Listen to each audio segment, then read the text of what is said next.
Strange things are afoot at the Circle K. That kid is back on the escalator again. Ain't gonna hurt. Here's my boomstick! Game over, man. Game over. Welcome to the Bargain Bin. He's your host, Ben Mason. And he's your co-host, Sandra Luketic. And today we're talking 1992's The Mighty Ducks. We assume if you're listening to this episode, you have already seen the movie because we will be spoiling the shit out of all of it. Sandro, this was your pick. At least so I thought, but you had a bit of a surprise for me. Why are we doing The Mighty Ducks? Yeah, I lied through my teeth. This was not my pick. It was actually the pick of our surprise guest today. And joining us for this one is the Newfoundland Nightmare, Justin Newhook. Welcome, dude. What's going on, guys? How's everybody doing? Doing well, man. Mighty Ducks, not one that I expected to cover on the show, but I guess, with the history that Sandra and I both have with it, it may have come up down the road. Can you please just let the listeners, let them know about you? Who are you? What's your story? Hey, I'm Justin Newhook. I wrestle as Justin Newhook. My real name is Justin Parsons Cody, but that just doesn't sound as badass in the ring. I've been wrestling for about 7 years, almost 8 years now, mainly tag team wrestling and a tag team called Sabotage with my homie Matt Connors. 10-year Navy vet, did that for a while, loved that. And besides that, worked in the trades. My life's always been just hard work, so I push that for everybody. And yeah, I'm a Newfie as well. Obviously, he's the Newfoundland Nightmare. All right, so normally Ben would ask me this question if it really was my pick. But you and I were kind of talking behind the scenes, setting this whole thing up, and you were really excited to do The Mighty Ducks. So I know why I would have picked it, but why did you pick this movie, and what's your history with it? I always wanted to play hockey as a kid. Unfortunately, growing up, the family didn't have enough money to put me through, and also my knees were really bad as a kid, so it just wasn't smart, as a doctor's choice told me. I think that was more of a fib on the family's part, just to make me feel a little less bad. But I just always loved hockey. Growing up, watched hockey with my biological father, and we went to go see this movie in theaters, and it's just, as kids growing up, and you get to watch it in D1, D2, and D3 of these kids growing up. You get to grow up with them because they time it pretty well the way they release it. It's, you feel like you're the same age as these kids. I did because I was around the same age. I absolutely love storytelling, and just the story that this whole series tells is just hope, and, make sure you give it your all and good things will come. Don't get me wrong, I'm not against it at all. Ben and I actually have a very close connection to this movie. Because when we actually met working at Chapter's bookstore. And nice. I used to tell Ben that he looked like Joshua Jackson. And it got to the point where on shift, we would walk by him quacking. So he actually spent his first Christmas in Ontario at my house with my family. And as kind of like a gag gift, I bought him the trilogy on VHS just to further the Justin Jackson or Joshua Jackson. So we've had Jonathan Jackson and now Justin Jackson, as I just called him. So that's a good one. There we go. And the weird thing is that the Joshua Jackson thing followed me from high school. People were telling me I looked like him then. Oh, I could totally see it. Oh God, I was going to say I finally shrugged that off, but apparently not. It's very interesting when you go to work and you look and see a coworker and you're like, "How's it going?" And they're like, "Quack, quack, quack." Like, okay, it's going to be that kind of a Thursday, I guess. That's awesome. Little did you know that almost 2 decades later, you'd be doing a movie podcast with him. It's funny that because that's where I met Ben, was at Kohl's. We just randomly met. I came in for the John Moxley book, I think it was. You did. Yep. Yeah, I was looking for it, and however it came up, you brought it up somehow about. I think you brought up Smash Wrestling or something that you watched wrestling up in Ontario, and we just kept clicking on everything we were saying. We were like, oh, we know about this together. We know about this, and then your homies with Adrian, and it's just it's a small world. Yeah, it all came together so fast and so well. Yeah. I do have to bring up the point that you made. I completely agree. The fact that the release dates for Mighty Ducks D2 and D3 were perfect because it was at 2-year intervals between each. So we grew up with these characters. Yeah. And it felt like extended family almost. Yep. So it was really, really fun to revisit these movies because I'm not going to lie, much like Sandra did, as soon as I watched the first one, I was like, I should probably watch D2. And then I'm like, D3 it is. Well, as soon as we're done this podcast, I'm going to watch D2 and D3 as well. Oh, man. Sandro, I think it's time for your game. And I'm really hoping that there's nobody in this movie that we've covered before. It is time to play the game, and I got 5 for you. I had to hold back from a Motorhead reference, but... Dude, I almost did the same thing. Thank you for saying that. I almost went into it, but I was like, this is their moment. I got to give it their moment. 5. You betcha, sir. Oh, God. I don't know, man.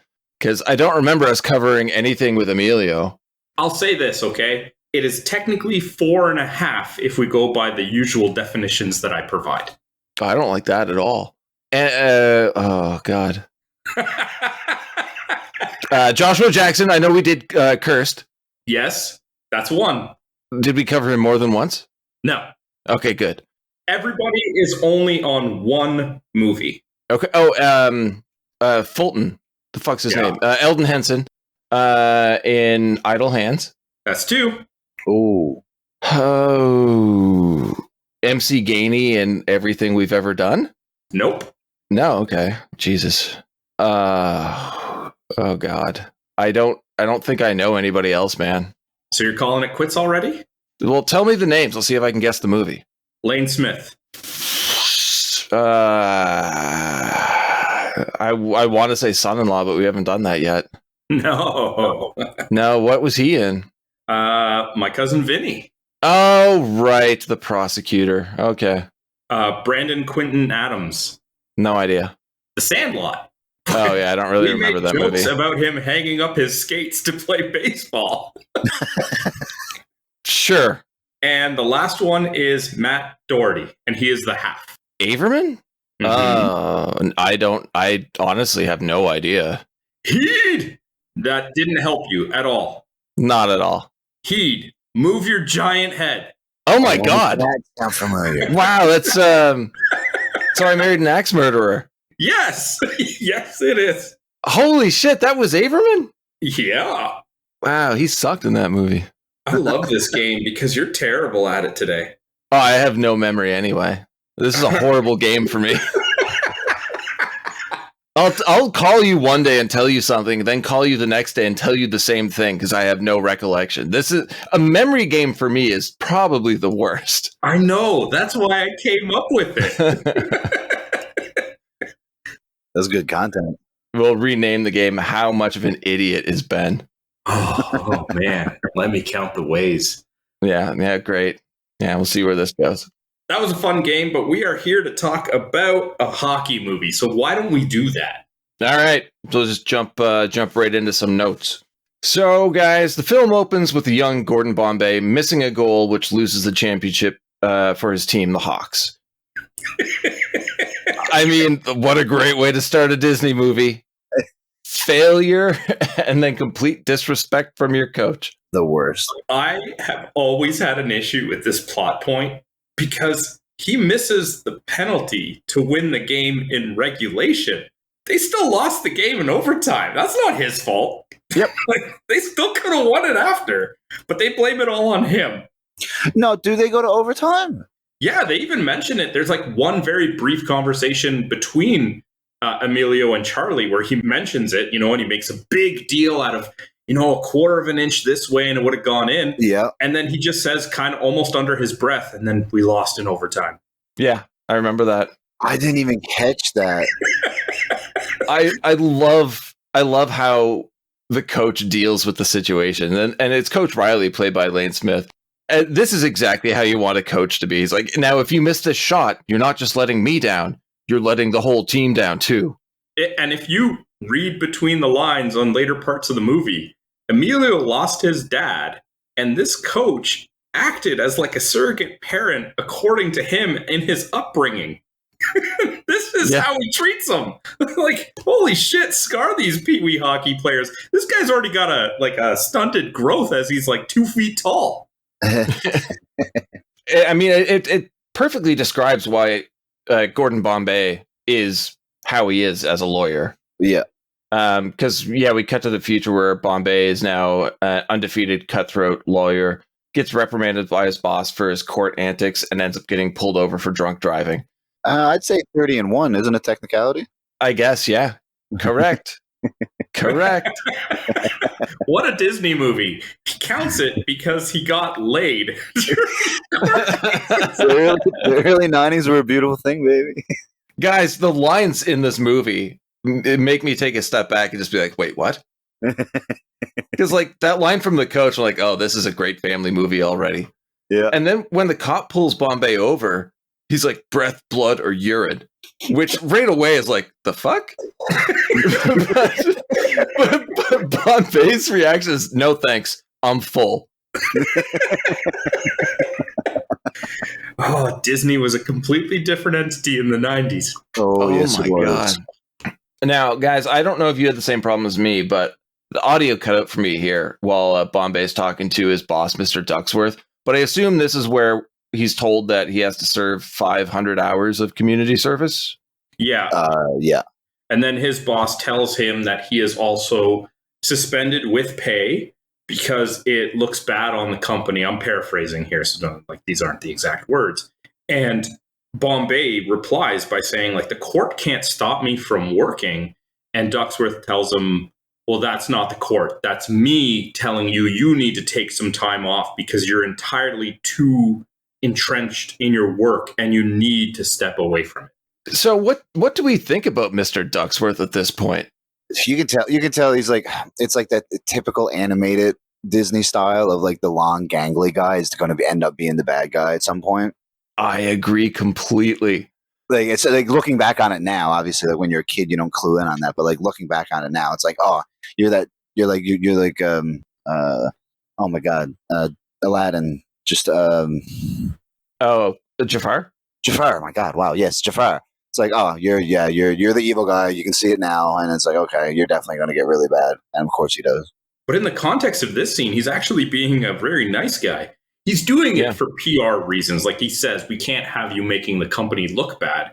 But he's choosing to suspend him with pay and provide him a company driver. Oh, no. Yeah, dude, you're exactly right. It's like telling him, like, you need to... We still, like you said, you're still putting him under pay. So he's doing under for good reasons, for PR. But... this guy loves some good PR. Yeah, he just loves PR. All he wants to do is look good. But it's also, like, you can tell... there's underlying reasons. Not obviously not as a kid when you're watching it, but as an adult, there's underlying reasons why he's so nice. Yeah, agreed. We cut to Bombay in a limo next, being regaled with stories from his driver, played by MC Gainey. And guys, I have to say, I love MC Gainey.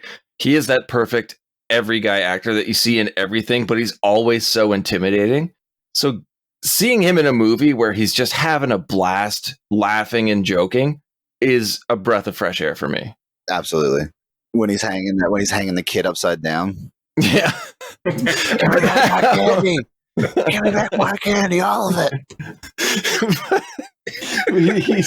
He stays throughout the entire film, which I love. He has almost no lines for the entire movie, just a bit at the beginning and like when they're driving the van later on.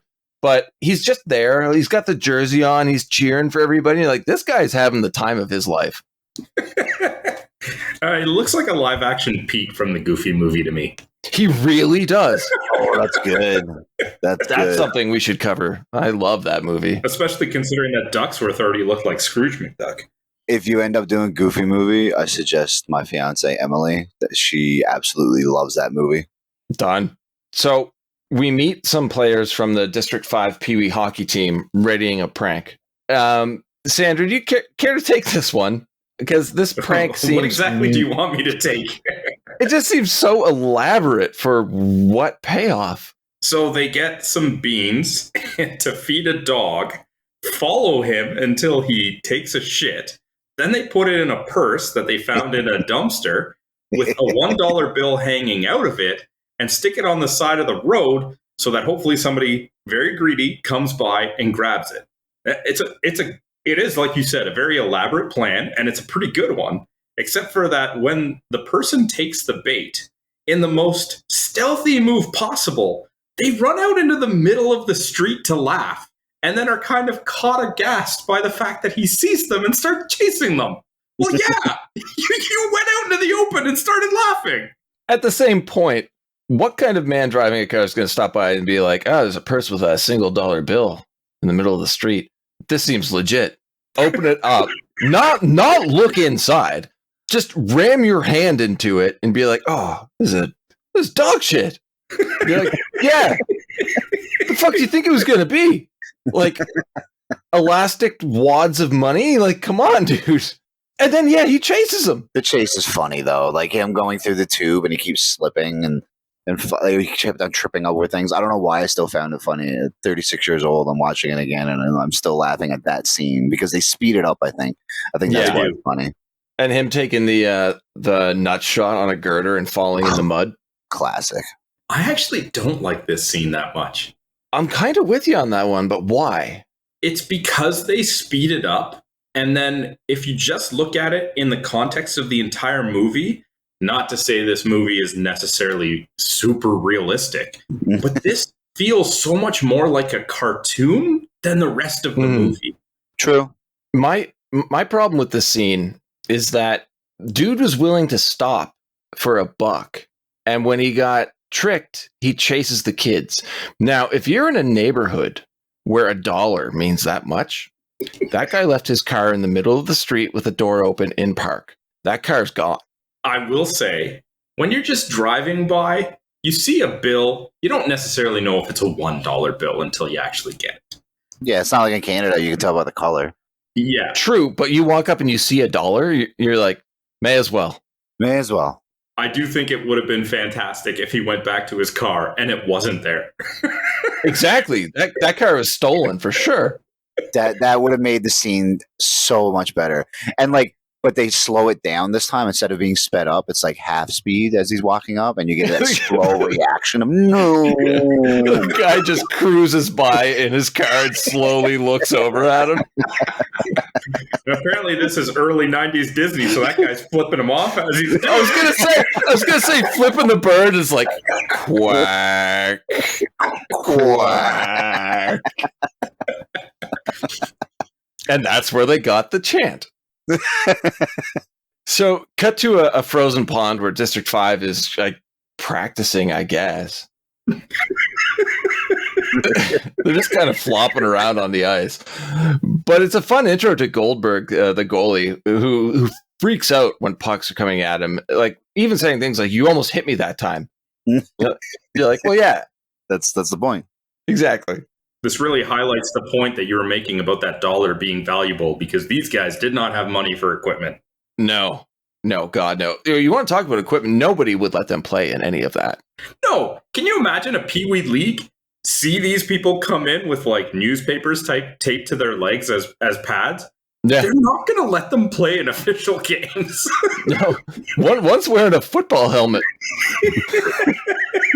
Let's see what they got. So Bombay pulls up and introduces himself, and discovering how bad the team actually is really made me laugh. Because Connie, played by Marguerite Moreau, tells Bombay that their win-loss record is 0-9, but one was really close. They only lost by 5, and they almost scored a goal too.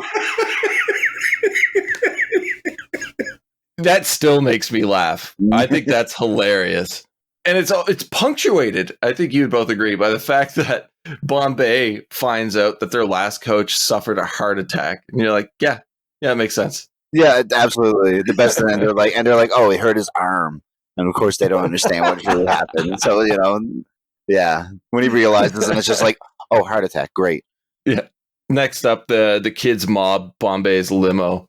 And I think we can all agree this is a classic Disney kids takeover moment. Yeah. Which is unrealistic, but fun. My favorite part, though, and I'm curious to hear what you both think about this, is when Charlie's mom, played by Heidi Kling, shows up and shuts down the ride.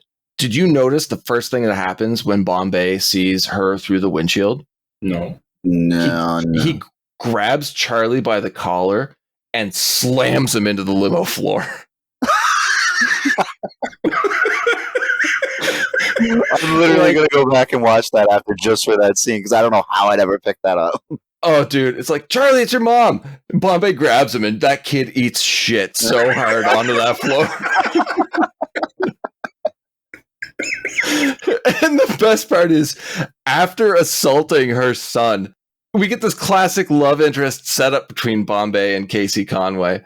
Like, this is hilarious. If she saw what he just did to Charlie, she would slap the shit out of him. Yeah, because she's like, I don't want you endangering the kids by driving on the ice. And he's, confident the ice isn't going to break. I grew up on the ice, but it's like, you're worried about potential harm when he's already harmed him.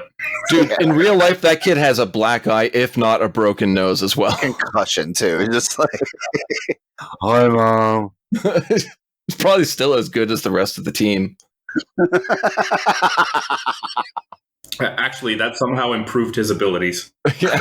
Oh, fuck. Yeah, that's like the what was the baseball movie where the kid throws like a rock? Rookie of the year. Rookie of the year. Yes. You gotta take a stupid injury just to get those special powers.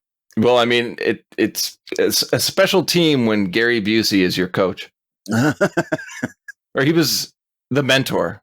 Yeah, he was the mentor, I think. Yeah. So game day. District 5 versus the Hawks. It's got to be the Hawks. It's got to be the Hawks. First game back. First meeting since 73 between Bombay and Coach Riley. I don't think the Coach Riley role would have been as good if it was played by anybody other than Lane Smith. Agreed. He's just such an asshole. Yeah, that rich, pompous asshole. Yeah. Maybe.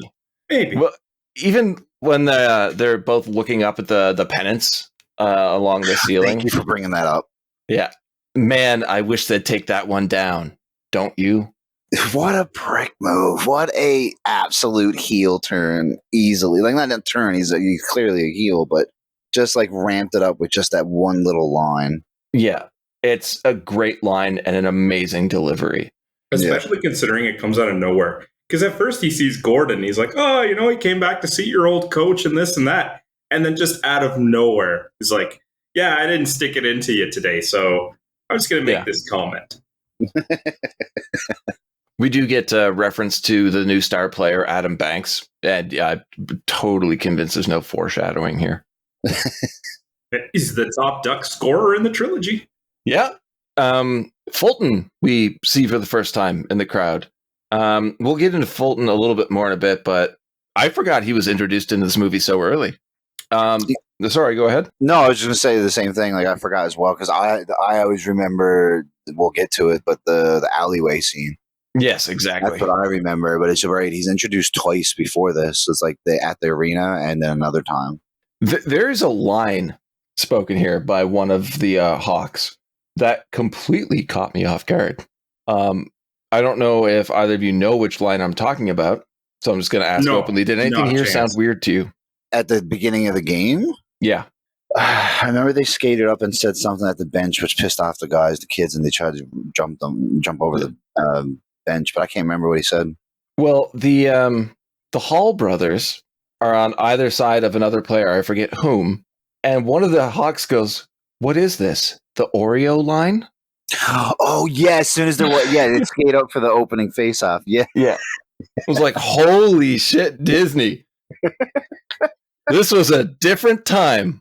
Did you know that later Bombay calls the for a line change and says Oreo line? Yeah. Oh my god, Disney! What are we doing? The things you don't pick up on as a kid.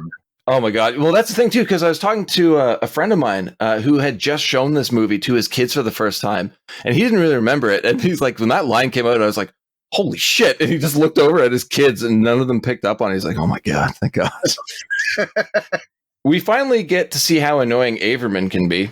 Oh yes, sir. In the box, on the bench, sorry, with his swing batter scene. Yep. Am I the only one that, as a kid, remembers Averman as being hilarious? Oh, I still think he is. You do? I find him so annoying. No, like I I still think he's hilarious, like annoyingly hilarious. But like, imagine being on a team and having that one person like that, where you just know if just everything's going shit, he's gonna try his best, his absolute best to just bring the team back up. And it's like you need one of those people. Sure, there's gonna be times where you look over and be like, just shut up. But yeah. Definitely, like, I mean, like being sailing for months on end, like there's always that one person that you're like, oh, thank fuck you're around. That's a very good point. I've never considered that. I don't find him that annoying. I find some of his jokes annoying and that they land flat. Like this one in particular felt like the most like kids Disney movie of the time joke in the movie, but I found it annoying. However, the first time we see him, when Bombay has the kids scrimmage, and he says, like, just so you know, we suck. And Bombay's like, well, let me be the judge of that. And they start scrimmaging. And he's like, these guys suck. Yeah. Some of those like lines and setups are good. So I'd say overall as a character, I'm okay with him. But yeah, there are highs and lows with this type of character. Yeah, it's just like, it's fine to get a ribbing every now and then. But like when it happens again and again and again, at one point, you're just going to be like, just fuck off, dude. just get out of here. Yeah, exactly. What's Charlie Conway's problem when playing? He's a spaz. He's spaz. What? Yeah, he always messes up as soon as he gets the puck. Yeah. Now, that would have been fine for me because he fans that puck pretty bad. Yeah. And slides headfirst into the boards. But when the play's over, I don't know if you guys noticed, but Banks just cross-checks him from behind into the glass. Yeah, it's just face plants into the glass. No penalty. I agree. So much inconsistency in what should and shouldn't be penalties in these movies, man. Well, it's not, the Hawks are definitely like paying the refs off. Oh, yeah, for sure. It was a close game, though, right? Super close, like 17-0. Yeah. Well, you also have Bombay encouraging his players by saying, keep swinging, Charlie. Maybe you'll give him a cold. And he's such an asshole. Lane Smith, being the coach that we knew he was, is like, all right, stop celebrating. You should be winning by twice as many. Yeah. My next note just says, like a good coach, Bombay belittles his team and storms off. You're like, yeah. Yep. Perfect coaching. But then we're introduced to one of the best characters in the series, the movie, Hans. Yes, I agree. You just see him, you can just see an old man. He's standing up by the barrier by the door, and he just looks upset and he just walks away. Don't know who he is yet, but you're like, oh, this guy. Okay, who are you? Yeah, you know that the writer is like, we need an Obi-Wan character. Weird scene up next. The boys find a full box of Sports Illustrated swimsuit edition magazines, which is odd unto itself, but it leads to another confrontation with the Hawks and a second appearance from Fulton. I don't remember this scene happening at all. Really? I do. Yeah, no, I remember it because I remember the two annoying kids in Banks. Like Banks is always just hauled into the situation. You can tell he's a decent kid, but he's running with the wrong crew. I was curious about that. Sandra, do you feel that way too? Like you kind of know that Banks is a good guy. He's just in with a bad team. Peer pressure? Yeah, you get enough of that impression from it. At this point in the movie, though, not so much. But when you go back and reflect on it, yes. I guess, yeah, from multiple viewings, it does make sense. I never really got that at all, but looking back and looking into it more, yeah, totally. It's totally the case. At practice, Gordon teaches the kids how to take a convincing fall. What do you say to this? I didn't know it was a movie about soccer. Ayo. Good stuff, Sandro. I love it. Yeah, it's even as a kid, you're watching it and you're like, well, that's not the right thing to do. Yeah, it just convinces the team to resent Bombay even more during the actual game. Yeah. And then Teddy's dad, what's the two characters' name? Teddy and... Jesse and Terry Hall. Jesse and Terry, geez, thanks. Yeah, and they're like, he gets pissed off. He comes in, I'll give up my overtime for this. It's like, there's the blue-collar hard-working man right there. Oh, yeah. I would love to see him have more of a presence in the film, because he was great. Agreed. Yeah, agreed. Is this also where Charlie refuses to take a dive, or is that later? He won't take the shot to the eye from the stick. Yeah. Did you notice what was happening though when they had him pinned up against the board? The stick was kept underneath his mask, underneath the face guard, up against his eye. Like, that's a believable fall. Yeah, it was set up perfectly that he could have took the fall and just the ref would have been like, yeah, okay, but he did the honorable thing.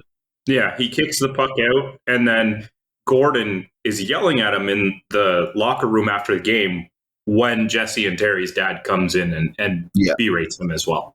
Yeah. Honestly, probably one of the most powerful scenes of the movie. Well, I feel like it's one of the first times that somebody, and not just somebody, but a kid, stands up to Gordon, because he just flat out says to him, you can't make me cheat, and walks out on him. Yeah. And it's everything we've seen up until now, nobody except for maybe Lane Smith talks down to Gordon. Yeah. Well, until Mr. Hall comes in, because Gordon Charlie stood up to Gordon, and then while he's dealing with that, Mr. Hall comes in and tears a strip off of him. So it's like a double team there, and I don't think Gordon's ever really faced that.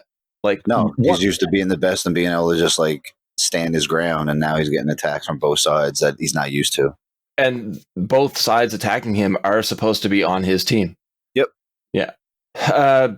Gordon goes to visit Hans. His mentor, we're led to believe, but I don't remember how. Just he would go to the shop when he was a kid at night and hang out and skate. And Hans has a hockey shop. But do you guys have any idea? Want to fill me in more about the relationship between the two? I thought he was just he worked at the shop as a kid. I could see that. Yeah, I think that's what it was, but I'm not 100%. They allude very heavily to an emotional connection to hockey. When Gordon lost his dad, Hans says that he spent all of his time either on the pond or in the shop. And it was just hockey was his escape. And Hans was almost like the yin to the yang, where he had this terrible Hawks coach, but he had Hans who actually let him be there and work and help kind of, support his hockey in a more positive light. That was very deep. The yin to the yang. That's very deep. Never looked at it that way. But yeah, that's perfect. He had that mentor that pushed him and was an asshole, and then he had the other mentor that guided him in life and made him an actual gentle human being. Justin, have you ever seen Lethal Weapon 2? Yes, but for various reasons, I forget a lot of things. So from concussions to indulging in I was in different states when I watched it. Yeah. Joss Ackland, who plays Hans, was the villain in Lethal Weapon 2. Wow, And I forgot that completely. there is one line in that movie where it's kind of like a fuck you to Mel Gibson and Danny Glover, where he's just like, diplomatic immunity. So when Gordon originally saw him across the rink, that's all I heard. He's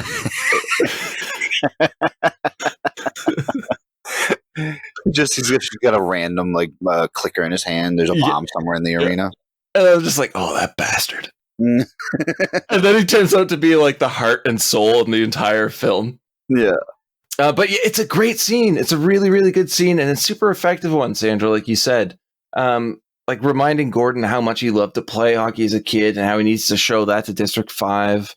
And it was up until right here where Gordon goes for his skate that I didn't realize that every time he's been on the ice so far, he's wearing his dress shoes. Yeah.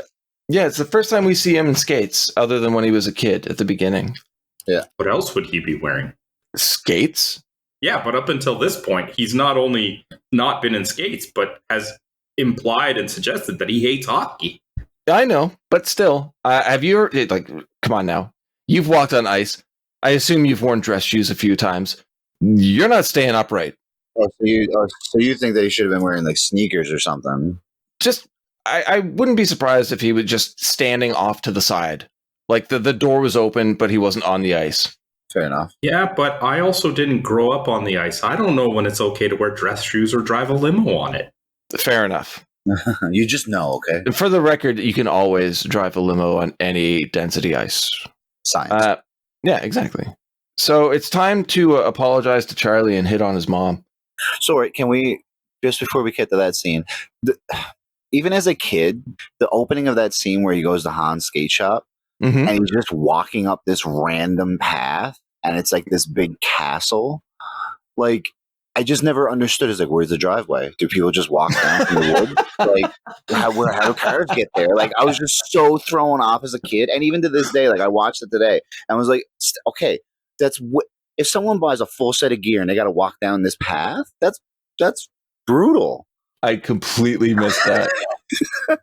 Yeah, but as soon as he comes in, Hans says, "Hello, Gordon." And he's like, "How'd you know it was me?" And he says, "Only 2 people ever use the back door." And he's referring to him at this time of night. Yeah. Yes, sorry. My apologies. I missed the reference to Charlie. He doesn't say Charlie at this point. I think he just says only 2 people use the back door at this time of night or something like that. Yeah, I heard that. And I remember thinking that's a really weird thing to say. Well, yeah, I'm not sure when it happens in the movie, but Hans also talks about how, I think it might even be in the second movie, they go into a little bit more detail about how Charlie, when like his dad left, also started spending more time there. That makes sense. Yeah, I think it's in the second one, because in the second one, they're talking about how he started working there. And then they reference that. But yeah. I think they have a different actor playing Hans in the second one, don't they? Hans isn't in the second one. Or the third? The third one, his brother portrays him, I think. Okay, cool. And in the second movie, it's not Hans. It's actually Hans' brother, kayfabe. And he says Hans went back to the homeland to on vacation or something like that. Well, you can tell I was paying very close attention when I watched D2. Well, they're very similar looking, though. Yeah. I don't know if they're like shoot brothers in real life too, and they just found the perfect casting, or is it actually the guy who portrays Hans, but they're saying it's his brother now? We're getting into a weird doink scenario. So Bombay convinces his boss to sponsor District 5, providing them with actual hockey gear and renaming the team after the law firm. Honestly, I think it's pretty nice play by Gordon to spend all of that money at Hans's store. And I've been wondering up until this point when we were going to get a montage. And here we go. It's such a sweet montage, too. It really is. Involving, oh God, who was it that saw the article on the wall about Bombay being a hawk? The annoying Italian kid. Peter. Yeah, it was Peter. Very small one who compensates by acting tough. Yeah. Like, the kid was annoying, but funny. But yeah, the whole montage ending with adding new players to the team, figure skaters Tammy and Tommy Duncan. I don't remember that ever happening before. I do, because of the line he says, she's like, "What do I know about hockey? More than you'll ever know," because she knocks him over. I do remember that line. I just don't remember the characters. It was a really fun revisit to a movie. Because I thought I remembered everything about it, but there was so much in this that I was like, okay, sure. That's seemingly new to me. Well, it does make sense, because there's a lot more characters that don't make the transition to number 2 that made it to number 3 from the second one. So it feels like there's a little less continuity with them, but I believe that Peter, Carp, the Duncans, Terry, they all disappear. Yeah. Yeah, I think I also watched 2 more than 1, and I kind of am embarrassed to say I think I watched 3 more than 2. Oh, really? Yeah. So a short break from the plot of the movie here. Your favorite? Put the Mighty Ducks movies in order from favorite to least favorite. 2, 1, and 3. Sandro? 2, 3, 1. 3, 2, 1. Ooh, interesting. All different. Yeah, I did not expect that. Sorry. You know when I changed my mind on that? Because if you had asked me this last week, I would have said 2, 1, 3. Last week, I went to rewatch the movie. Somehow couldn't just watch the one movie and ended up watching the entire trilogy. And it was this time around that I was like, wow, 3 is so much better of a movie than I thought. It just wasn't the same kind of like kitschy Disney comedy. So I might not have liked it as much when I was younger, but it has a much deeper story that now I can place it above number 1. Well, like Justin said, we grew up with the characters, right? So D3 is a much more mature version of a Mighty Ducks story. So I think that's kind of why I took to that one more, as opposed to like the really goofy antics of the first movie, which you cannot deny still has a lot of charm. Yeah. What are you talking about? Grew up with them. You were on set with them. Hey-o. I was just ready to jump ship to Dawson's Creek. It's itching to play a different character. One thing I do remember of this movie, and I think both of you will agree, is the egg passing scene. One of my favorite. Yeah. There's a lot of gimmick scenes, right? And Yeah. That's kind of how they get it to stand out. Because it wouldn't be entertaining if they were just doing passing practices with a normal puck. Yeah. But I couldn't help but adopt the same mentality as the dollar in the purse joke. And that is, as I'm watching all of these eggs get broken, I'm like, the fucking Zamboni guy is going to be so angry. Because like they leave. They even teach Goldberg not to be afraid of the puck and leave him tied to the net after practice. And like, part of me is like, the guy who cleans the ice, who levels everything off, he comes in, he's like, there's broken eggs everywhere and a child tied to the net. It's another moment where I wish they did like another scene, just like the car scene where Buddy leaves his car. It's like they just exactly cut the Zamboni guy, just like, oh, what the fuck? Exactly. What? Like they come back and there's a Zamboni guy and he had run over Goldberg and there's just a blood spot on the ice. Those are rated. It's just spray painted on the Zamboni, I quit. Wow, this director's cut version is a lot darker. Not even I quit. It's just quack. But yeah, Charlie and Gordon Bombay bond over growing up without fathers at the really cool diner where Charlie's mom works. Yeah, I love that thing. Wicked set, great conversation, a really good scene in my opinion. Sorry, go ahead. No, there's one point where Charlie is talking about like how like whenever there's a potential guy in the picture and they go home and sees him, they're like, bam, warp speed. And when he slaps his hands together, the old dude in the back. The old guy in the back looks like he's going into a full heart attack. Yeah, because he gets scared twice in it. Because exactly. Bombay scares him, or he fucking claps, and then it's the same thing. He looks over it. To me, it looks like he's more pissed off, and it's like, did they tell you to do this, or are you just not aware of what's going on around you during the scene? Like, yeah, that had to be like a friend or a family member that was doing a favor. Yeah, they didn't tell him. They didn't tell him they were recording a movie. Yeah, I was just getting breakfast. He just refused to leave the diner, and they're like, "All right." He's leaning over to his left. The other old guy's like, "I think that's Charlie Sheen's brother." So the discovery of Fulton's Slapshot happens next. Nice. One of the most memorable scenes for me. Absolutely. Practicing it in the alleyway, takes out the window of Gordon's van, and Gordon demands to see him hit another slap shot. Question for both of you. Why don't you just turn him around? Dude, they ask him that later in the movie. Ask him what? There's a scene where Charlie goes to find him. I think this is after they stop wanting to play for him. And he's like, why don't you just shoot to the back of the alley? He's just like, I don't know. Yeah, but I'm saying I do get that. But like Gordon, his van just took his window's gone. Yeah, when Gordon gets him to do it. Yeah. Well, because that's not what he does. Yeah, that's just not what he does. The box is over there. Now he's got two broken windows. And MC Gainey also looks like he's about to have a heart attack. Not just the first time, but the second time too. Yeah. I think he probably just doesn't care because he's got the alleyway blocked and it's not his money. It's Ducksworth's van. So you know what? That's a very good point. This actually takes us right to the mall montage where everyone's rollerblading through it. Tell me this isn't something you wanted to do as a kid. Not rollerblading for me. For me, it was paintball. Paintball in the mall. Ooh. Yeah. That would be pretty dope. It would be awesome. Skateboarding in the mall.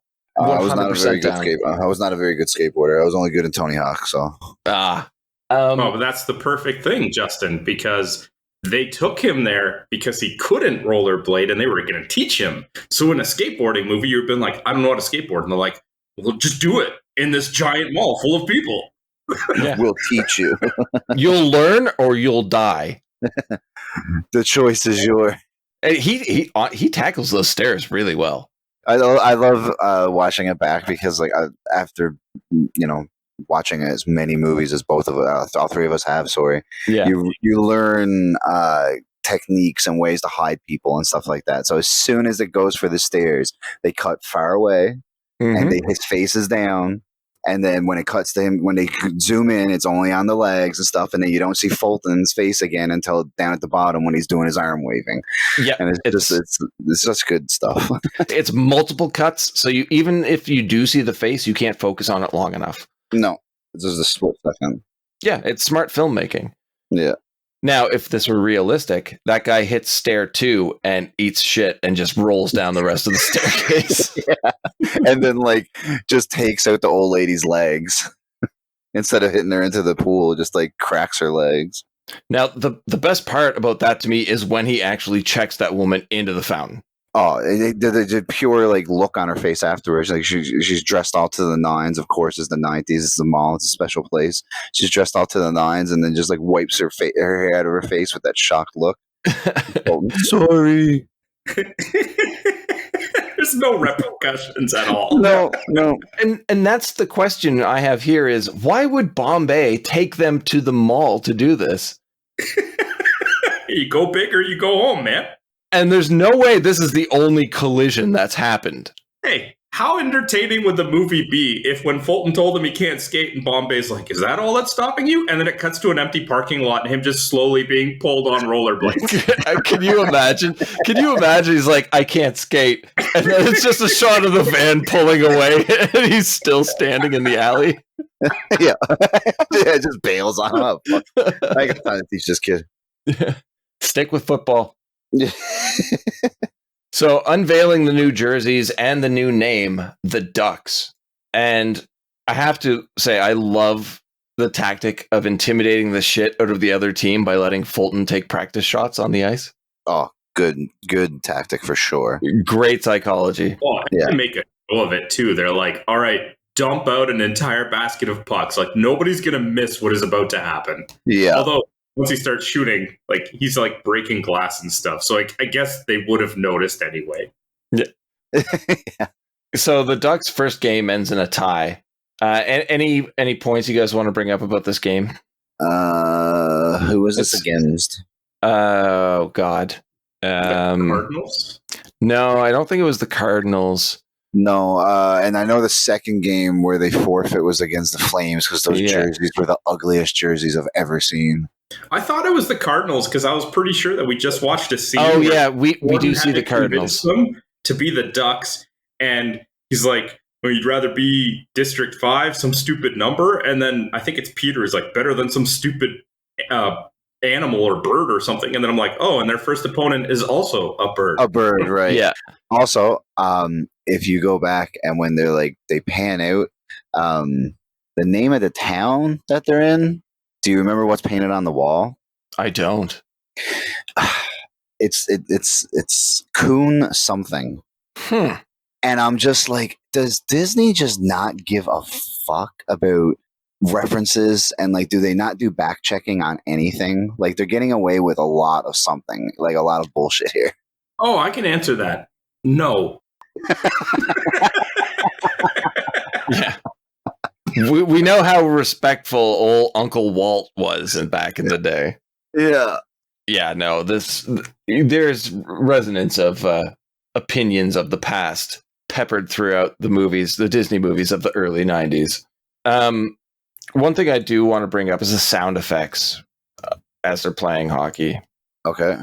I don't like it, but I think it works for kids watching the movie. So like the sound effect of them like taking like hitting a slap shot sounds almost like a gunshot, and them skating is almost like planes flying by. And it is very goofy, which fits for this movie. But I felt like they were so loud that you couldn't ignore them, and they just really stood out. Well, that's a question of sound design versus sound balancing. Like, I like the sound effects because it does. This is not a serious movie. It's a kid's goofy comedy movie. It does add like a flavor to it as long as you balance it correctly. Mm-hmm. Yeah, and like sound in a movie can be so like it can take away. So like for some people that might have been like not realistic to them, and it took them out of the movie. But where it's a kids' ones, I feel like it definitely helped. Yeah, I think we're on the same page there. It's just something that I couldn't ignore, I guess. No, for sure. Yeah, there's sometimes like some movies that the sound is just you're like, well, that was an odd choice, but well, Ben, you are notorious for nitpicking the littlest things. So. Oh yeah, me. That's me that does that.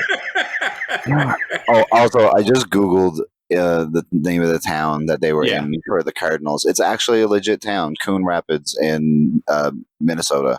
It's just outside from Minneapolis, and it's like, well, okay then. You could have picked a different town. Yeah, you could have picked a different town. Like, I'm sure there's many hockey towns in that area, but it's like some guy, like Sandro said, just like either no one back checked anything, or some guy was just like, oh yeah, we're using that one. It's my time to shine. Little did we know that was an intentional thing. They looked through a map of Minnesota and they're like, what's the worst name we could find? Yeah. Found it. Surprised. It's just north of Minneapolis. Carp taking the puck to the face. Classic scene. Classic. How many fingers am I holding up? He wouldn't know that anyway. Brilliant. And this is the one. There's the dent in the helmet, right? Yeah. Yeah. I so wanted them to take the dented helmet off, look on the inside, and there'd be like a sandwich or something. That's from something else. No, that must have been in either D2 or D3 because that did happen. Well, I just watched the trilogy recently, and I don't remember it, but maybe. Could it have been Little Giants, the football one? I don't maybe, but I feel like it was in the Mighty Ducks. I feel like it was definitely because I remember also it's a jelly it's a jelly sandwich because they thought it was blood at first. Yeah, what was that? Did we just Bernstein Bears ourselves into a different universe? We definitely did, but like it definitely something. Of course, I'm googling it now. Be like that or the Big Green or something. They don't wear helmets in soccer, dude. I don't know. I'm thinking of kids' sports films. Let's just move on, man. Whatever. Could have been a baseball helmet for all we know. No, using Fulton as a decoy was pretty smart. Yes, absolutely. But the headline after the game is Ducks tie Cardinals 2-2. Weird to have as front page news. What's weirder is the name of the magazine. Did anyone pick up on this? No. The name of the magazine, where the headline on the front page is Ducks tie Cardinals 2-2, is Let's Play Hockey, America's #1 hockey publication. So not even Minneapolis's or something like that, like America's. I do like how we were debating the name of the opponent team and you had it in your notes for right after. I wasn't that far along. Leave me alone. But yeah, I highly doubt that the Ducks and Cardinals Pee-wee hockey game is the #1 story in America when it comes to hockey. But learning the Ducks could make the playoffs is only believable in a Disney movie because they're not good. They just aren't. Well, at this point, they're 0-10-1? Yeah. If we follow what they said, we were 0-9, lost to the Hawks, tied the Cardinals. Yeah, exactly. But they made it. So Bombay uses the law to have Adam Banks removed from the Hawks based on his address. Banks should be playing for the Ducks. Well, and that's after Hans reveals to Gordon in another one of these kind of touching throwback moments to try and teach Gordon that he is on the good side and not the bad side, that he just grew up, nature versus nurture in the wrong place because he would have been a Duck when they redrew the district lines. Yes. Yep. Star Wars. The Jedi Sith moment. So yeah, if Banks stays on the Hawks, they have to forfeit every game for the rest of the season. And of course, we get that classic "we overheard the coach talk trash about us" scene, which I hate every time it comes up in a kids movie. Yeah, so do I. Yeah, there's got to be this scene where someone's misheard while they're trying to be sarcastic and stand up for someone else, and it causes inner conflict within the team. I hate that shit. I hate it so much. Yeah, it's just never. As soon as the scene started, it's like, oh, of course, this one. I'm glad that you guys both agreed because I hate this scene more than any other in the movie as well. But what I hate even more is that later, when Gordon confronts them about it and says, I was being sarcastic, you do know what sarcasm is? And they agree that they know sarcasm. It's like, okay, you just made it even worse. Because at least if they were like, oh, we didn't know. But it was Carp that does the no, right? And yes. I don't believe he was there to overhear it. So he doesn't even really know what was said. It was Peter and Jesse that overhear. So the team hates that Banks is going to play for them. Reveal, of course, of what Bombay said. We already know that. And that he used to be a Hawk. Fine. And then everybody except Charlie and Fulton bail on the game. Which is very telling because they're the first two to take the Ducks jerseys. Like, these are the two that stood by Gordon the most. Yeah. Good call. I kind of like that. I like this part. I really like Charlie. I like Fulton. They're probably my two favorite players on the team. Agreed. Two favorite characters on the team. And then Charlie and Bombay talk at dinner. Bombay breaks down the play that destroyed him. It was tied 2-2, triple deke, puck hits the post. A quarter of an inch this way and they would have won. And then Charlie brings up the fact that a quarter of an inch the other way, you would have missed completely. And Bombay's reaction, if I never thought of it that way, the look of bewilderment on the face of this grown man is, in my opinion, absolutely hilarious. Because it means he's never had this conversation with anybody ever in his life. Because that is the one thing you would bring up. And yeah, I just found it really funny. I know you're not supposed to. I know it's supposed to be a touching moment, but I was laughing my ass off. It's more like, did I just get schooled by a kid? Exactly. And I feel like Charlie does that to Gordon repeatedly throughout the movie in very subtle ways. Yeah. Sandro, any take on this scene? Did you get this too, or are you just along for the ride? Dude, he completely disowned hockey up until that point. I don't think he's talking to anybody about it. Maybe he should have wrestled with it in his mind, but he's also very jaded on hockey as a whole because hockey was his escape when his dad died. And then when it pretty much gave up on him and he gave up on it, I don't think he's having the conversation with anybody else to have that brought up. That's a good point. That is a good point. So Bombay says he's quitting with Jesse and Terry's father taking over. And Charlie runs away. Charlie runs away a lot in the trilogy, I've learned recently. It's the classic Disney drama. It's the only thing they can do really to build it at this point. Well, let's ask the source. Ben, did you ever get upset in life as a kid and run away? Not as a kid. Yeah, no, I've done that multiple times. Well, there you go. That's why you did it in the movies too. Yeah, it's true. But see, the thing is, I drew from life to put into my role in the films. Oh, very method actor. I appreciate that. Respect. Right? Yeah. Method acting. You live the character. Luckily, I've just it's worked out really well for me. Okay, and that's why I'm here right now. The kids end up in a brawl in their classroom. Fine, it's absolutely ridiculous. But when they're called out by the principal, they all team up and quack at her. Why? So why? What? Well, it's in that moment. It's in that moment. Yeah. So, what does it stand out for you in a weird way for you? I'm getting that you need to break all that tension so everyone can calm down and come to their senses. But these are children, and that's not how that works. If this were like a D3 scenario, I could see them being like, you know what we're doing right now is so stupid. Let's just forget it and move on. It seems like that happens without anything being said. They just team up and quack at an authority figure. Now, what did you guys think of the scene? The only thing that really stood out to me was one, when the scramble starts, Connie is kind of like laughing because you can tell that she doesn't know what the hell to do in that scene.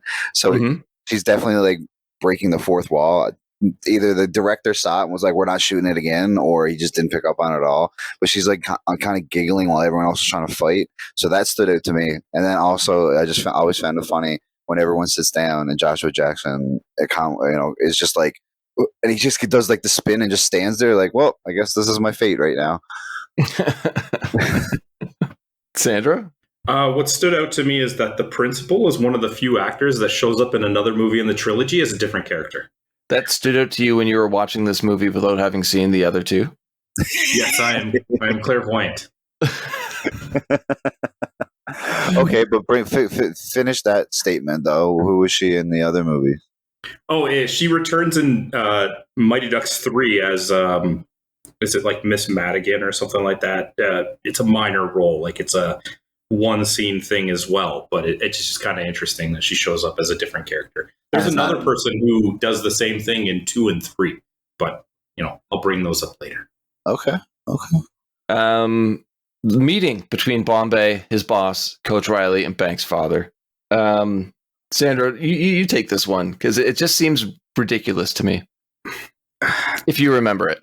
No, I remember it, but I don't even know where to start. Like the Banks' dad is good friends, and they decide that they're gonna convince the Pee Wee Hockey Board to make an exception to let Adam play this year, and then just redraw the entire lines the following season because, I don't know, these are grown men who have way too much time and power.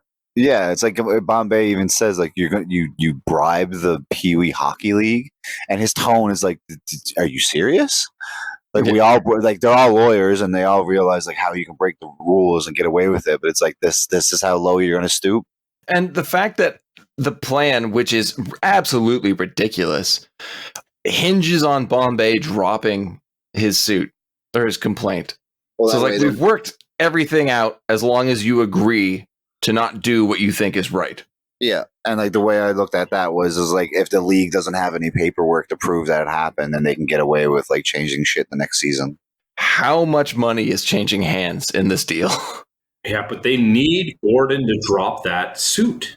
Yeah. Because it's Gordon's boss. He knows how good he is in the courtroom. Gordon's either going to win that case or get laid. Yeah. You got to go for the W. God, I really do like the interaction between Gordon and his boss, though, when Gordon refuses his boss flat out says, like, Gordon, I'm going to put this very simply. Are you prepared to lose your job over a Pee Wee hockey game? And Gordon just rebuttals with, I don't know. Are you prepared to fire me over a Pee Wee hockey game? Just a game? And then he gets fired. Yeah. I remember being even as a kid, this was one of the first times I ever watched a movie, and I wanted to punch the adults in the face.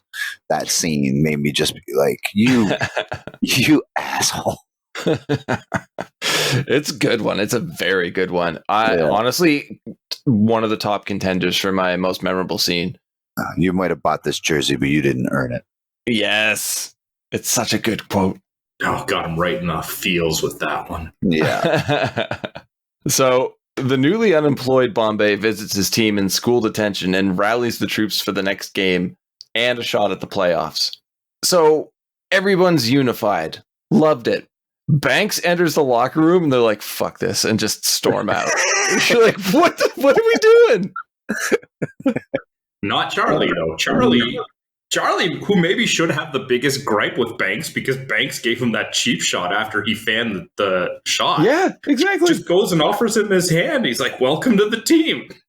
And then the team walks out and Charlie's like, he does a shoulder shrug. He's like, it just follows them. You just chalk it up as kids being kids. Yeah, gotta be. Although, as soon as Banks gets a goal, he's beloved by everybody. So not Jesse, though. Not Jesse, you're correct. Not Jesse. They even show like everyone celebrating, and he just skates on by, not happy. Jesse's got the worst attitude in the movie. Worst. He's one of the two people that sees Gordon talking to the other coach. He doesn't want to accept Adam. Like, he's just sulking all the time. Is it Jesse who, when we get another montage later on, they're at the North Stars game, who sees Banks try and hide his face when he's being mocked by his former Hawks team members? Yeah, when his team members, and I always remember the kid pointing up and the gunshot sound. Yeah. Yeah, I remember that very, very well. And yeah, it cuts to Jesse seeing that, Banks still not one of us. I saw it as like, he's been completely abandoned by the Hawks, so is he actually still a Hawk or not? like a point of realization for him. Oh, that's a good spin on it.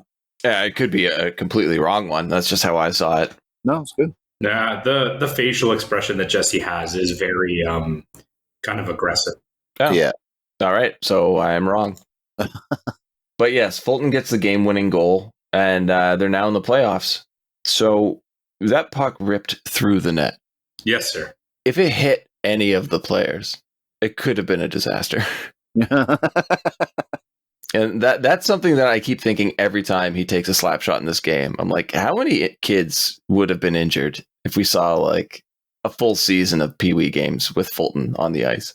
Just like arms broken. Yeah. You sign a waiver when you sign up. You got to sign an extra sheet. Fulton is in the league as well. It's a special statement at the bottom. So yeah, skating NHL game montage. Odd cameos by Basil McRae and Mike Modano. Man, I loved Mike Modano as a kid. Yeah, me too. It's just odd to have him in this movie. Well, who else on Other the team? than setting. Yeah, that's what I mean. The setting. Like, so who else on the team would have been? I guess, yeah. Like, I'm trying to think who was on the team around that time. But like Mike Modano definitely stood out. He was always just like the genuine nice guy. Yeah, 92. I can't really think of anyone else. But Mike offers Bombay a potential tryout for their minor league team. Was that Mike or the other guy? Oh, no, it was McRae. You're right. Yeah. Yeah. It's so realistic. It's so realistic. Yeah. This guy was great in Pee Wee. I'll get you a tryout for our minor league team, dude. It's been years. That's how it works, man. But that's how good he was, bro. You got to know someone from Pee Wee hockey. You're a basketball fan. You don't know how hockey works. My apologies. That's fine. Gordon and Casey go on a date, and it's very problematic. She's scared. I was so annoyed at her at the scene. Yeah, me too. Me too. Sandra, What? were you annoyed with Casey? Yeah. Like, Gordon's a little lame, but he is clearly just kidding around. So, I guess she goes to 3/4 of a date before she gets scared off. Yeah, well, she's scared that he'll leave and what that could do to Charlie. And he's like, we're partway through a date. Like, I didn't even ask to be in your window. I just wanted a window. Exactly. Just having fun. Put me in the basement. I don't care. It's not like he's like, what side of the bed am I on? I need 2 pillows. This just screams obligatory scene for parents watching this movie with their children. Oh, yeah, that's a good point. Because no kid gives a shit. Nope. Like, can we go to the hockey, please? Yeah. More shots of Fulton taking people out. Like, come on. Exactly. So, yeah, they immediately just cut to the next game, which is already underway. And, yeah, Ducks win. Surprised. On There's a cutout scene where you just see the final score and the Ducks won, and some kid getting stretchered out with like a bloody face. Fulton scored the last goal. And my next note just says Ducks win again, because we're fast tracking our way to get to the Hawks. Yeah. So it is time to play the Hawks, and this is where things get heated up. The stare down during the national anthem is absolutely hilarious. And the thing is, I didn't even know that's what was happening at the time, because the national anthem doesn't even come in until like a few seconds after we see them lined up looking at each other. Oh, yeah, like fades in. Yeah. Now, the look, my favorite part of this is the look on Fulton's face, which just reads, I can murder all of you. Legally, I can kill you up. Yeah, exactly. And like the kids are like grimacing at the Ducks, making these like scrunched up faces, and Fulton is like no nonsense, just deadpan, like dead eyeing all of them. Love it. I loved it so much. It was basically like Fulton doing an Undertaker impression. It just makes you wonder where these Hawks are getting this confidence, because they didn't have Fulton the last time they played him. The last interaction they had with Fulton was when they were in the alley with those swimsuit magazines, and he literally picked up 2 of them by their collars at the same time. Yeah. Yeah. And all of a sudden they're like, yeah, we're going to give him the mean face. It's like, no, that's not a good idea. He's already proven he can take on at least two of you at once. Yeah. Easily. But rich kids are always That's overconfident. You'd think at least like Coach Riley would be like, stay away from that one. Yeah. But that's not the case until later into the game where he's like, oh God, we got Frankenstein on their team. Anyone notice that Banks' father is still sitting with Hawks fans? Yeah, but he's not standing. He's embarrassed. Exactly. He's also still wearing his Hawks jacket. Yeah, with the pin on it and everything. And the thing is, I love that, but he does cheer when Adam gets a goal. Like, that's an interesting character arc that we're never going to revisit. So why even bother? Let's just hate him, please. I just found it a very curious choice. Yeah, I don't know what the reasoning for it would be, but the way I look at it, like if you try to break that down, is like, well, once again, like the rich people stick together, the popular people stick together. So he's just embarrassed and he doesn't want to leave. But then his kid scores. At the end of the day, it's his son. Yeah. Right? Yeah. So Riley instructs his team to take Banks out of the game, which they do. What did you do? My job. I love it. Which is even better if you just think about the fact that like Banks's dad and the coach were together, like visiting Duckworth and stuff, and the guy's just like, "Yeah, Banks is, my friend Banks, take out his kid." Yeah, the Pee Wee Championships on the line. Yeah, priority, Sandro. Yeah, that poor kid's taken out on a stretcher, and of course now it's war. And I do remember as a kid watching this. And at this point, I'm completely sold on this movie. Fulton's slapshot destroys the Hawks goalie. Yeah, is that the one where he sends him into the net? Oh yeah, sends him into the net and the net off the boards and like back into the boards. Yeah. I guess it would have diminished their accomplishment a little if they had it where the goalie got injured and they had to put in their backup after that. But seriously, the way the goalie takes that puck, like when he slides in up against the boards, I'm fully expecting as an adult, I'm like, this kid's going to start convulsing at any second, right? He's just going to go in that shot right into a seizure at some point. Yeah. Riley threatening his team after seeing that. If you don't make this play, then nobody makes the team next year. Yeah, if we don't win this game, nobody or whatever. Yeah, nobody makes the team next year. It's like, damn. I love that part because you're like, it's based on geographical area. If you don't let any of them make the team again, I don't think you're going to be as good. Probably not. But they're redrafting the lines next year, bro. This is true. So the figure skating distraction goal, not a fan. Also, Fulton dumping a Hawk over the boards and then taking on the bench. Why? I love it too, but why? What was the reason that he took the kid out? Did the kid do something cheap or? I don't think so. I think he's just being a full-on enforcer at this point. And he gets himself kicked out of the game. But Bombay calls in the Oreo line. Fucking Jesus Christ. Oh my God. And we get after that, I was like, that's pretty rough. And it leads into the debut of the Flying V. I'm like, that's kind of tainted now, isn't it? Why? Yeah, why? I wonder. I did love it, but I honestly, I don't believe these kids are that organized. They've had like 2 practices. Yeah. You got to believe, though. You have to believe. You do have to believe. It is Disney. It is very wholesome, right? But logistically or realistically, yeah, you're like, they wouldn't be doing this. It works, though. It ties up the game at 4. And in the last seconds of the game, the Ducks get a penalty shot. No time left on the clock. Yeah. Gordon tells Charlie to use the same play that he used in 73. So, you know what? Ducks win. Oh, I love right before he goes to start the penalty shot, he does the circle a couple times. And then the way I think it's Riley looks at him, it's like, you don't fucking start going. Like he's just pissed off that he's just like circling around. It's I have a way I want this movie to end, and it's very different. He misses the shot and they win in overtime? Yes, that's the ending I want. So does he miss and just hit the post, or does he miss completely? The post hits the post. I would have loved it so much more, as it would have given Bombay the opportunity to treat Charlie the way Bombay should have been treated by Riley back in 73.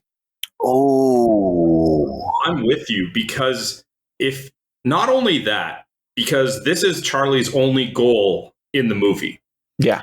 If he misses and then Gordon is encouraging and tells them that they'll get it on overtime, and Charlie gets the game winner in overtime, that's even more impactful, because it's like, okay, he didn't just win the game, but he failed, got back up, and Gordon gave him the encouragement to love the game like he should have as he was growing up. That is, guys, I'm going to use this, but that is beautiful. That definitely would have been so much more meaningful and would have like sent the crowd home way happier type thing. Yeah, it's just I can't believe that this was. I guess maybe it was considered, and we don't know. But I think it would have wrapped things up so much better. Yep, I agree. Because from here we go right to a couple of days later, I guess, and the Ducks are wishing Bombay farewell as he boards a bus on his way to tryouts for the North Stars minor league team. And like everybody but like 3 kids get a line. They're standing for some reason behind the rest of the line. Yeah. I actually noticed this. I was paying attention. Terry does not have a line in this. And I'm just like, I don't think the dude had a line in the movie. No. Who? Terry, the brother that disappears. Oh no, he does have a line when they're going up and they talk about the figure skating kids. Yeah. Oh, he's the kid who explains who they are. Because I remember the only reason I remember that is because he sounds like nasally or something. Like there's the way he's talking, it's super weird. Oh, okay, so I've been corrected. He has a line in the movie. He has a line, yeah, a line. So Gordon kisses Casey and gets on the bus, reminding the Ducks that he'll see them next season as they have a title to defend. So we fade to black, roll credits, and the end of the movie. I must have missed that movie, because I don't remember them defending the Pee Wee title. Oh yeah, it's Mighty Ducks 1.5 before we get into D2. you haven't seen it, bro? No, it's a good point brought up that they don't defend it, because as soon as they go into D2, they're going for the Worlds. Exactly. But like this story, like the series is all over the place, and it's basically, I think, because Mighty Ducks is pretty much a filtered version of Bad News Bears on ice. So yeah, we get like the 3 movies. I used to watch the animated series in '96 with the anthropomorphic alien ducks. Yeah. I didn't watch any of the live action series that came out in 2021. Oh, I did. Changers. You did? Yeah, loved it for different reasons altogether. But I absolutely love the series. It's too Disney-fied in the sense of like every scene is like perfectly lit. Everything it just looks fake, like that type of thing. But I figured. But how entertaining is disgruntled Gordon in it, though? Oh, it's so good. You're like, they bring him back for the first season, and it's like, oh, thank God they did. Such a curmudgeon, and it's so entertaining. Yeah. I think it's worth a watch. Don't go into it any like super high expectations, but I will admit there were points in it that they hit stuff back from the 3 movies, like the references and lines and stuff like that, and it got me in the feels. It's like, okay, like it's good for what it is. Yeah, I don't know how well it would be if you didn't have the nostalgia with it, but yeah, because like the second season doesn't do it for me, but I'm the type of person if I start watching something, I have to finish it. But the second season doesn't do it for me because the producer, Josh Groban, is that the name I'm looking for there? He's a Canadian singer. No, that's not him then. I'm trying to think who the producer. There's the main guy in the second season is also the producer, and it's like, okay, you definitely funded this to make yourself the main person. It's like someone starting a shitty indie league or indie federation and making themselves the champion the first show. Like that's what it felt like for me. Wonderful. All right, guys. So now that we've all, talked about memories, we've all seen the movie at least once or twice. Going into the cost, the budget, looking at the production value of this movie and the people in it, what do you guys think the budget is? 90s Disney? 1992 Disney. We got Emilio. We got MC Gainey, who I'm pretty sure worked for like cigarettes. We've got the villain from Lethal Weapon 2. I'm going 8 million. Okay. I was gonna say 10, but that felt really high. I was gonna go down to 5. 14. Oh. Yeah. Now, undeniably, this movie was a hit. We all know that. Absolutely. But how much of a hit kind of caught me off guard because I thought it was a lot bigger than it was. So what do you think the domestic gross? So what it made in North America in theaters? 65. I'm feeling somewhere in the 40 range. 50.8. Oh, it's kind of right in the middle. Nice. But when it hit video, it made another 54. From video? Yeah. It's the early 90s. True. And every kid's going to want a copy of that. Exactly. I mean, I own a copy of it, so. Yep, me too. Thank you, Sandro. Going over to the ratings, like IMDb, I'm not overly surprised, but I thought it would be a little bit higher. Where do you think it's sitting out of 10?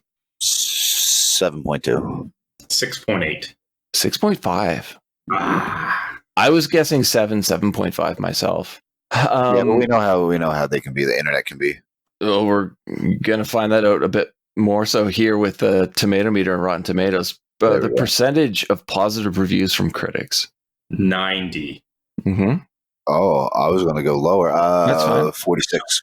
Well, Justin, cut your guess in half. 23. Yeah. Wow. I was this close. A quarter of an inch in the other direction. Audience score. 87. I'm going to be stubborn and stick with my 90. And sorry, Justin, you said? 87. 65. What is going on with this? Yeah. It's like the audience thought it was fine and the critics hated it. How? How do you hate this movie? So what do you? No, it's just not enough explosions, apparently. Yeah. Basically, all we can come to understand is that people are wrong. Yeah. All right. Well, let's move into our awards then, because these numbers are just depressing me. All right. All right. So the first award goes to the least favorite character. Justin, as our guest, do you have an answer? Yeah, I can't remember his name right now. It's the kid, the little Italian kid in the leather jacket. That's Peter. Peter. I was going to say Paul, but yeah, Peter. Just not a fan for him in the simple context of that scene where he just is like, oh, we don't deserve to live and everything like that. And then he just doesn't accept that it was a sarcasm and stuff like that. So, well, he was a jerk that kind of took the lead role in one of our most hated scenes in the movie. Yeah. That's a pretty decent answer. No, definitely not a fan of him. Ben, you lead off between you and I. Lane Smith as Coach Riley. Absolutely amazing performance, but he played the villain so perfectly that you couldn't help but dislike him. Oh, yeah. Effective acting led him to be my least favorite character because he did such a good job. One of only a few people that could have played that role. Yeah. Oh, totally. What about you, dude? I went with J.D. Daniels as Peter. I don't like this character in general. Like, it's almost like, all right, let's cast the smallest guy, put him in a leather jacket so he has air quotes attitude. He's and tough. It's like, and then he's the one who sees the article with the Hawks, and it's like, I know you're supposed to be a kid, but don't be stupid. Like, that was decades ago. He's clearly not the same person. And then he leads the sarcasm thing. Like, it's like this entire purpose of this character is to just piss us off. Yeah. And he's on our team. And it did it well. Yeah. Justin, did you have a favorite character? I mean, like, the typical answer would be like Charlie, but I always loved Fulton. Just that protector and he'll like he's like, not the quiet, mysterious thing, but it's like he's just the protector, and he's the gentle giant who's not so gentle when he doesn't need to be.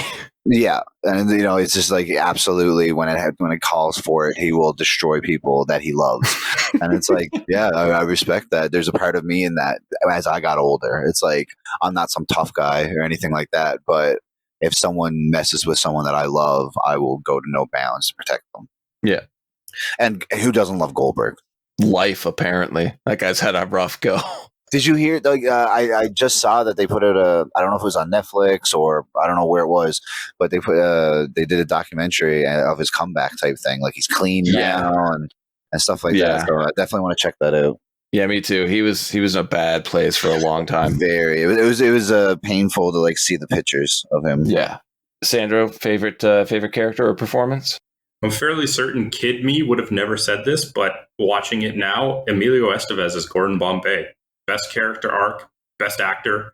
They're clearly setting up the relationship between him and Charlie as kind of the main focus. And later in the series, Charlie takes that step further.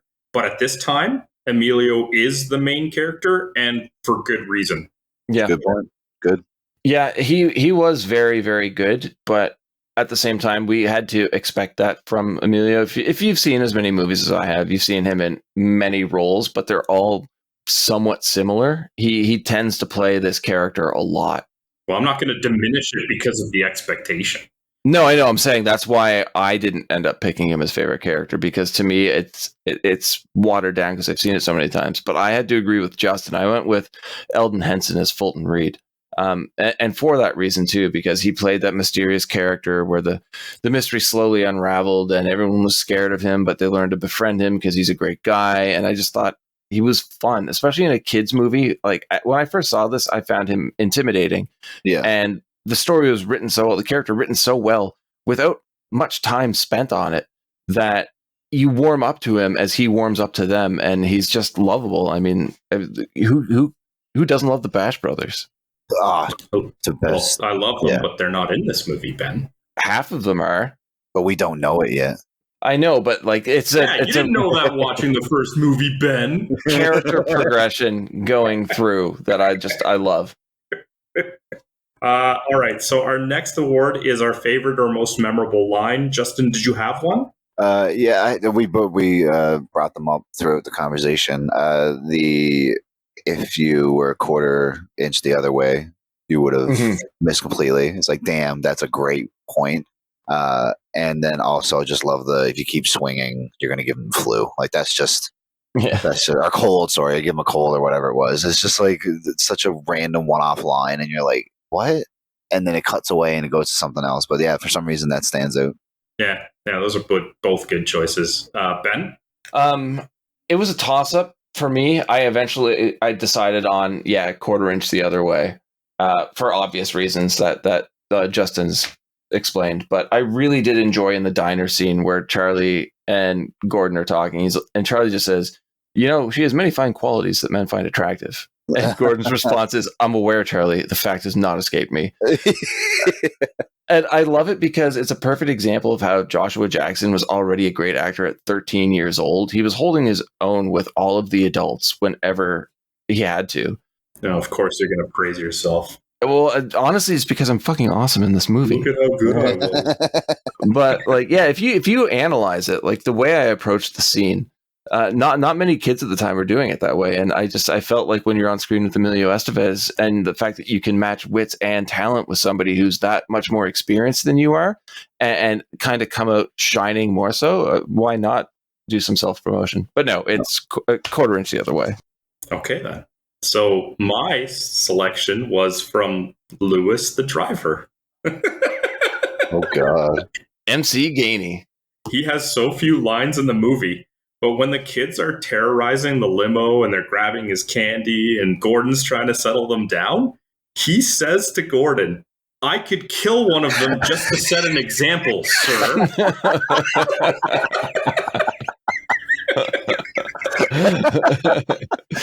That's pretty good. Yeah. It's like, and it's complimented by the fact that he throws in the sir at the end because it's like, the context of this doesn't seem very professional, but I gotta give it that little sir exclamation mark. I don't know. I cracked up when I heard that, and I'm like, that's definitely a line that I didn't catch when I was a kid, and definitely wouldn't have found so funny. But as an adult, it had me in stitches. That's awesome. All right, and our last award is our favorite or most memorable scene or moment. Justin, did you have one? Oh, I feel like it was definitely the diner scene. I don't like. Was that line of the, she has fine qualities, was that the exact same diner scene moment as the 1/4-inch one?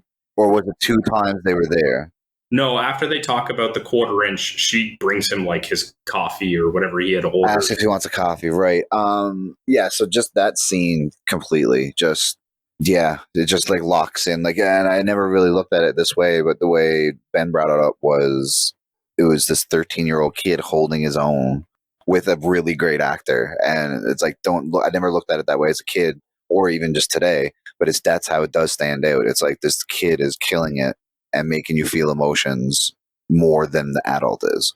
Sandro? So I'm a sucker for the happy ending, and I went with Charlie's game-winning goal. I know that it could have been done better, but like I don't know. I get caught up in it. Obviously, I'm happy for them. I'm rooting for him.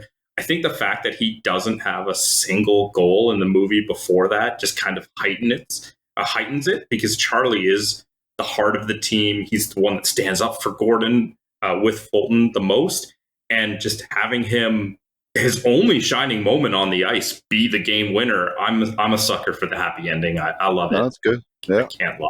Yeah. Ben? I'm with Justin again. It's that diner scene. It's to me the most impactful scene of the entire film. Yeah, I've already explained why. Yeah, it sets the movie on a trajectory. Then, like, it sets it on the right path. Exactly. Yeah. Okay, so those were the awards.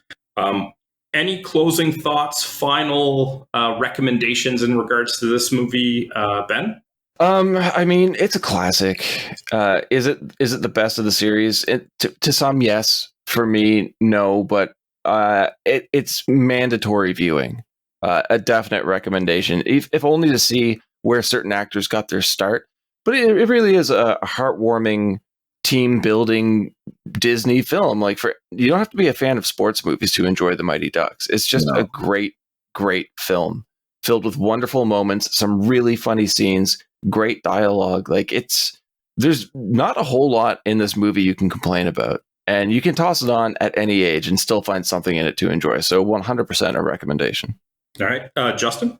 Ben nailed it out of the park right there, the way he described it. But it's a classic movie that I can't wait one day. Hopefully I get to become a father and pass on a bunch of movies and music to the kids. But this will be one of once they have understanding, of basic things, they will be watching this movie, because it's just a heartwarming movie, and it teaches like teamwork and all those things. So with a plate of Oreos and a glass of milk. Hey. Well, you got to give context to the line, and you're not going to give them the real context. I'm gonna share a quick anecdote to express my feelings towards the movie. I had a friend who I randomly went to his place one afternoon, and he had hooked up his TV to like the computer hard drive server that had like 100 movies on it. And he was in the kitchen doing something. He couldn't see me or anything like that. And I'm like, I'm just going to throw on a movie to watch.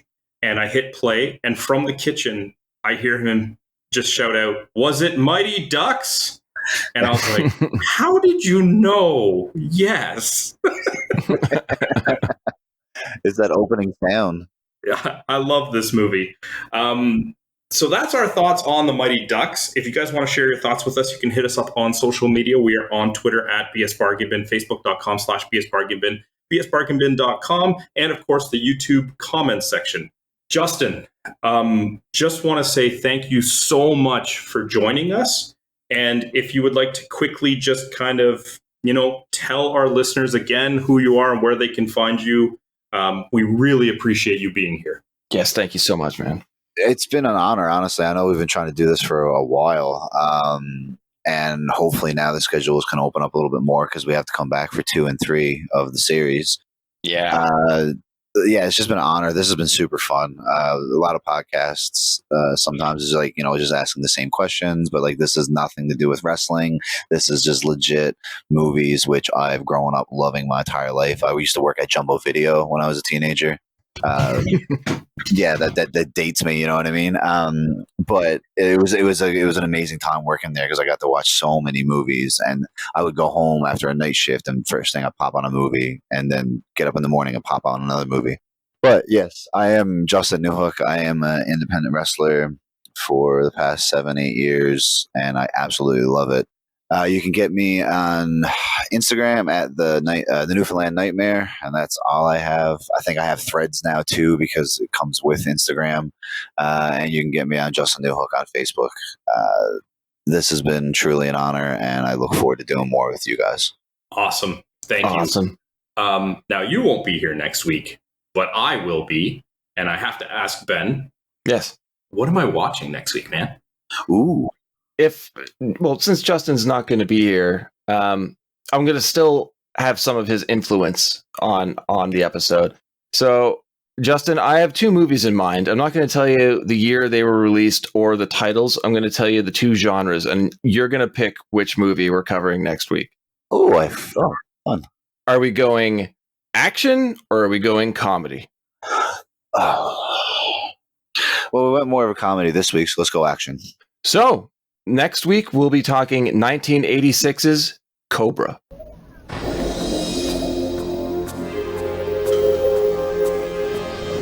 Society is breeding a new kind of criminal. It's also breeding a new kind of cop. Meet Cobra. He does the job nobody wants.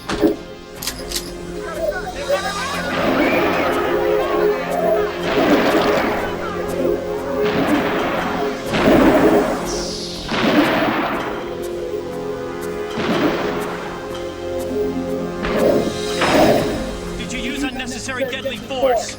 I used everything I had. You know you have an attitude problem. Yeah, but it's just a little one. You think you would recognize me if you saw her again? The tall one? Yeah. The one who wants to kill you. Do what you have to do to get me on this maniac.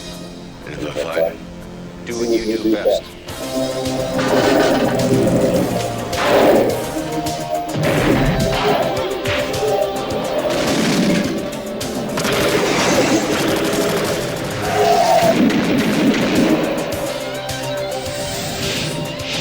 Stallone is Cobra, the strong arm of the law.